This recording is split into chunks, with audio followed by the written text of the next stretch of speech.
Ooh, I'm moving this month. You know, moving is a 1 month affair usually. Not very far, moving from there to over there, just across town.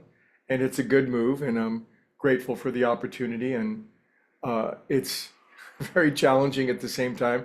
I think we all know that about moving, but it's quite a wonderful opportunity to do a sort of an inventory and uh, what am I hoarding and what do I need to keep and what needs to go and anyway, I'm doing my best to stay on purpose with delivering what I hope is a helpful and inspirational educational message for my friends in the midst of all that. And the thought that came to me today, where do thoughts come from? I don't think they come from inside my head. I really don't. I think our brains are receivers. There's a infinite repository of thought in the universe, and each of our individual brains has access to uh, an infinity of thought, and the shape of our own brain is what's going to bring in what we do. Come on, guy. Come on, kitty, kitty. I love you. Everybody wants to see you. Come on. Come on. Come on. Today's message is a cat showed up. Anyway, here's a great line from scripture, and to me, this is in all the world's religions. Any true spiritual or religious system says this: you are made in the image of God. Of all things, I'm made in the image of God. All appearances to the contrary, all conditions notwithstanding. So we're made in the image of God. That statement is so tremendous that no matter, we probably have heard it too much, it just kind of bounces off of us because, yeah, I'm made in blah, blah, blah, made in the, my cat's made in the image of God. There's certainly no doubt about that. But me, little old, corruptible, degraded, less than perfect me. But sorry, you are made in the image of God. And that, there's so many ways we could flesh that out, but for the purposes of limitless living, which is the topic this week, if you're made in the image of God and I am too, it means nothing less than we have the capacity to speak the word and speak our own reality into existence.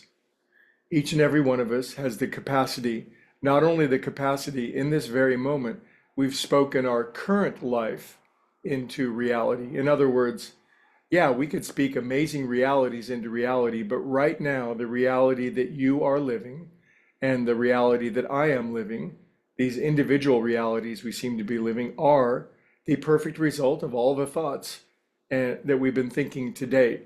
So each and every one of us is a magical, mystical, marvelous, miraculous manifester. That's a lot of M's, isn't it? But we're always producing our own life in this moment. We're looking at our own state of consciousness. That's why this week the topic is uh, really going on a strict diet of the thoughts that we think. A lot of people have junk food thinking. They think very average, very mundane. That was a short visit. Thoughts, and we just don't think well of ourselves, or we're assailed by guilt and shame or self-loathing or I can't do it. And you know what? We're just going to have to get over that. We're just going to have to go on a strict diet of thinking tall-minded thoughts like Nelson Mandela. And there is question now, I realize, that what was attributed to Nelson Mandela, it might have been Marianne Williamson who said it, or it might have been somebody else.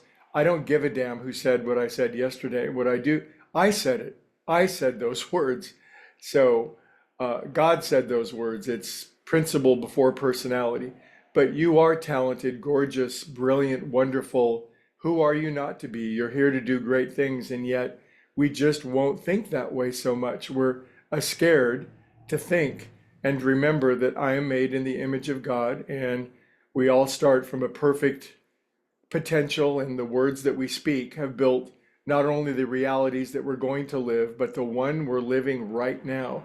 It's inescapable. Right now, we're all living our own consciousness. So I invite you in this day where I'm going to be moving more and going hither and thither and being very busy with all that stuff, that we're all involved in a great project. And And I invite you to not sell yourself short. Now, I don't mean for you to be narcissistic or silly or absurd, but I'm talking about your immortal self, the glory, the light, the goodness that it is. And if we begin to refer to that part of ourselves and remember that we all are talented, gifted, beautiful, remarkable, astonishing, and brilliant, and we begin to feed on that kind of thinking all day long, not just every now and then. We keep this open mic relationship with God, and we begin to think God-like thoughts, then each and every one of us will begin to express and live way more of this upper limit living. And of course, the greatest benefit of that is that you'll be doing your job. You'll be bringing heaven on earth. So if you find yourself today thinking anything less than the best, pause for a moment and ask for God thoughts, and I guarantee you they will appear. I hope today's message rang the bell, and I'm going to go take care of some stuff. I'll see you tomorrow.